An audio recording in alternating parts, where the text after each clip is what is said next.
Saudara-saudara, Panji Gumilang dan Al pada Zaitun bagian ini menjadi saya ingin pembicaraan membagi utama untuk di kita media massa dan media sosial mengenai juga. Ini berita berkaitan yang dengan sedang tuduhan viral bahwa hari-hari pondok terakhir pesantren ini, Al yaitu Zaitun mengenai adalah pondok pesantren yang Bapak Syekh mengajarkan Panji Gumilang ajaran-ajaran sesat. yang dianggap Kemudian kontroversial berkembang lagi oleh bahwa Al Zaitun sebegitu banyak juga orang, termasuk terafiliasi oleh MUI dengan sendiri. Negara Islam Bahkan Indonesia sebagian mengaku atau NII alumni yang sudah dari dilarang Al oleh Zaitun pemerintah Republik Indonesia. tidak Kali sebegitu ini saya setuju berada dengan di pondok pesantren Al pandangan Zaitun dari untuk Panji mengklarifikasi Gumilang itu. tudingan-tudingan Nah, miring di sini saya yang sebagai beredar pencinta di damai masyarakat yang dan berkaitan dengan nama yang dapat memahami Panji Gumilang. perbedaan pendapat Terima kasih mengenai Pak Panji suatu sudah pandangan hadir di acara teologis, Kick and pandangan Double agama, Track. Saya nasab, menghargai itu dan sebagainya karena itu. tentu tidak mudah bagi Nah, Anda saudara-saudara, hari-hari terakhir ini dibombardir di dalam oleh banyak hal, berbagai isu di dalam yang sejarah saya bangsa-bangsa, perhatikan banyak memang menyudutkan Anda. Jadi hari dahulu ini saya ingin perbedaan mengklarifikasi itu semua dianggap tuduhan-tuduhan adalah itu. sebagai permusuhan, Kalau nanti penonton kita dianggap percaya atau sebagai tidak, saya serahkan kepada penonton. sesuatu perlawanan, Tapi sebelum kita lanjutkan, mari memahami kita suatu simak ajaran apa agama, yang memahami berikut ini. suatu tafsir agama itu adalah sering sekali menyebabkan banyak orang menjadi lebih bernuansa permusuhan daripada bagaimana secara intelektual mempertahankan sebuah pendekatan yang kita pakai untuk memahami satu hal.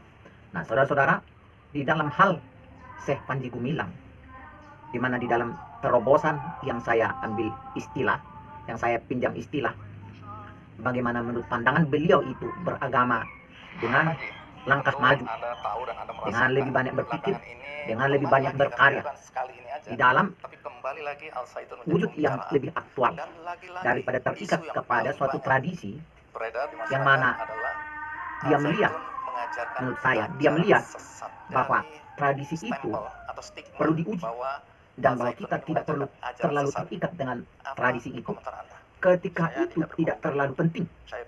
Nah, salah satu yang berkembang, yang berbeda dari saudara-saudara kita, para guru-guru agama yang lain, dibandingkan dengan Syekh Panji Gumilang ini adalah bagaimana dia mempercayai PL dan PB itu adalah sebuah sejarah peradaban manusia.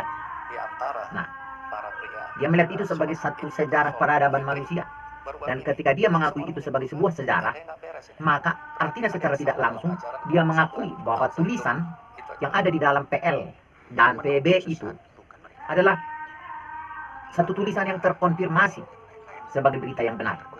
Dan di dalam suatu tausiah yang dia gunakan itu ada yang berbeda dari yang biasanya diajarkan oleh guru-guru agama dari saudara kita beragama lain. Salah satu yang dia katakan bahwa termasuk salah satu nabi yang dibunuh itu adalah Yesus. Nah, artinya dalam hal ini dia berbeda dengan pandangan yang mengatakan bahwa Yesus itu diserupakan dengan orang lain. Nah, dan banyak hal dan banyak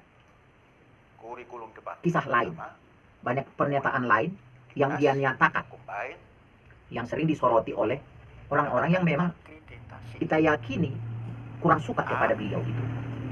Di antaranya adalah bagaimana mereka menganggap cara beribadah yang kelihatan di pondok pesantren Al Zaitun itu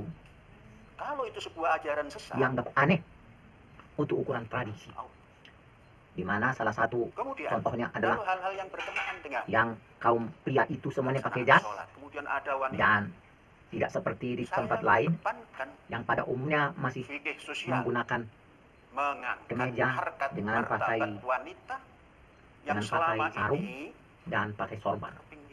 Ya, kebanyakan di tempat lain itu menggunakan kemeja biasa atau kaos atau ditambah dengan sarung dan sebagian menggunakan sorban. Nah, saudara-saudara, dan itu tradisi itu tidak lagi terdapat di Al Zaitun. Nah, itulah salah satu yang menyebabkan banyak yang tidak menyukai beliau. Nah, kalau soal itu saja lantas sesat menyesatkan, bagaimana dunia? Itu hak asasi manusia untuk menjalankan ibadat menurut keyakinannya. Dasar kami Al-Quran. Tapi tafsirnya berbeda dengan yang ditafsir oleh... Jangan cari persamaan. Kalau persamaan semua, selesai dunia ini. Dunia berpikir itu terus berkembang.